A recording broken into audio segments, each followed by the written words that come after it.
All right, and we start off with matters sanitation, and specifically in Kutus Market, where traders at the Kutus actually living in fear of poor sanitation caused by lack of water and toilet facilities. Now, with no proper amenities, traders are left with no choice but to relieve themselves in nearby bushes. And despite repeated appeals to the county government for assistance, their efforts have so far been in vain.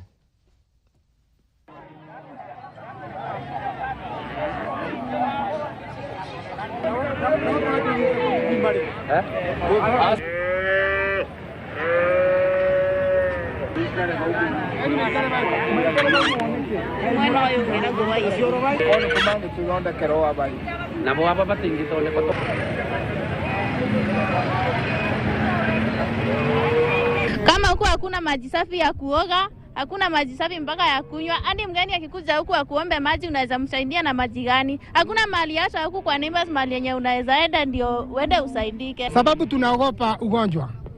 Ndio tunasema kuanzia Alhamisi ijayo hatutakuwa tukilipa chochote. Sababu hao watu tumewapatia warning, wamekataa.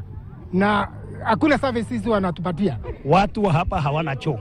Na hiyo ndio shida kubwa sana. Wamama wanaenda kujisaidia kwa majani huko.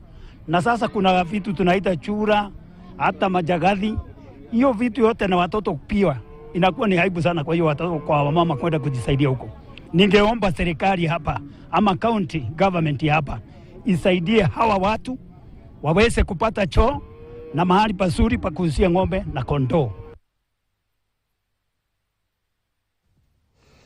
From Kutus, let's head to Nyandarua County, where a section of farmers from the Lower Ndaragwa